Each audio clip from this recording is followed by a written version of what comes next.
So I had heard that these packs were juiced, but that ended up being like the biggest bullshit I've ever heard in my entire life. Like I assumed this had to have been for all the shit that I was talking for getting defensive player of the year Michael Jordan and pulling that TBT Dwight when that shit was like unheard of. But I assumed that this is exactly what 2K wanted me to think. Them said, let's give him a little bit of luck through it there and then let's just fuck him and make him not get anything when the packs are actually good. To be honest with you, in my head, I think it was all a myth. Like everybody in the community is just playing a gigantic joke on me. I think everybody has conspired to play a joke on me. I don't think anybody got any good pulls after all. Anyway, as you watch this horrible, what you might call luck, I wouldn't even fucking call it that, as you watch these horrible abomination of packs, it's getting towards that time of the year, it's playoff time, and I don't debate with people in basketball anymore. I don't have it in me to deal with people who don't actually have a high basketball IQ. And that's not me trying to sound like a dick, it's just true. A lot of people don't have a high basketball IQ and them say things just to say them, and them don't actually have reasoning behind what them saying. Like for example, when somebody calls Stephen Curry the best shooter of all time, I don't agree with it completely yet because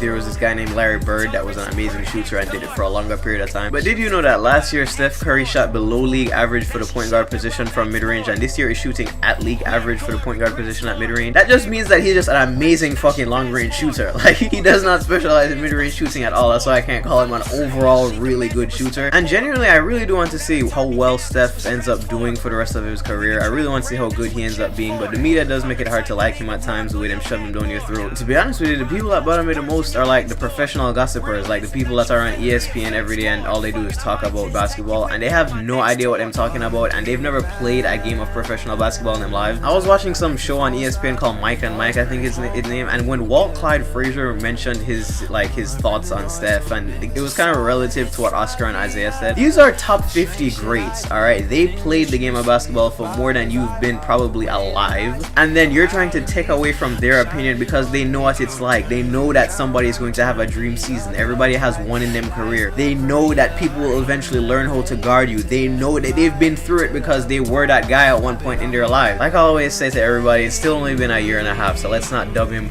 Wardell Curry of Nazareth just yet. And to think the man was almost a fucking Nick. Actually, that's a segue into the actual question I did want to ask in this video. Other than the Warriors, because that's just cheating, like we all know that them probably going to repeat, but realistically, who are the one or two teams that could upset them if they would come across each other? Personally, I don't think that the Cavs can beat them. There's just not enough, like there isn't championship chemistry on the Cavs right now. There isn't. As I get the fucking GOAT 08 Rudy Gay Grizzly stand up. What the fuck? That was my best pull in this whole pack opening, to be honest with you. Like I was saying about the Cavs though, it takes as much chemistry as it does talent to win a championship, and I don't see it happening. And I question though, because I don't watch the Cavs, for the people who actually watch Cavs games, do they ever go actually small? When the Warriors go to them lineup of death in the end of games, I would love to see a lineup with all four shooters and LeBron at center. But no, I'm deviating. The other two teams I was referring to, I think it's the Spurs or the Clippers, yo. If you're a Warriors fan, you know why I said the Clippers. They're that one annoying rival team that isn't as good as them or better than them. They can't beat them. And I'm still a firm believer in the Spurs. I guess we'll have to see how it plays out. And the Thunder don't know if a close game, so I can't really say them. Moving on though, there's about 3 players that you could probably price fix over the next couple of days. One starting off with Kemba Walker. Count those W's. What is that, like 8 wins in a row?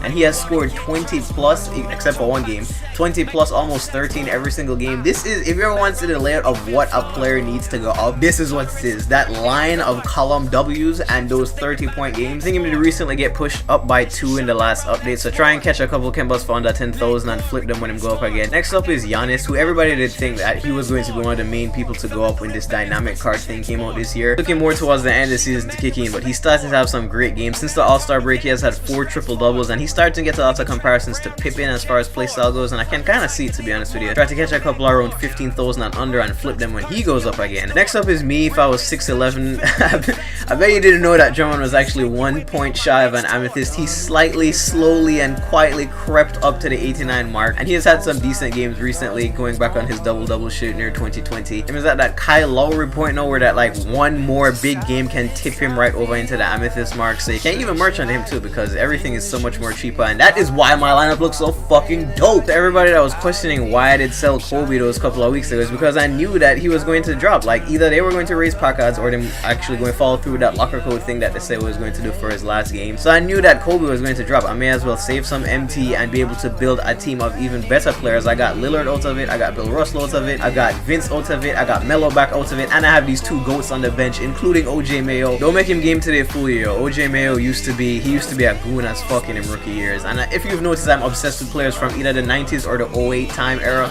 That is when I did first get into basketball. And yes, this Vince is a fucking goon. Go out and try him. So that is the new lineup. I just have to find the motivation to go out and play a couple of games. Is it just me, or is 2K boring already? I don't even feel like playing.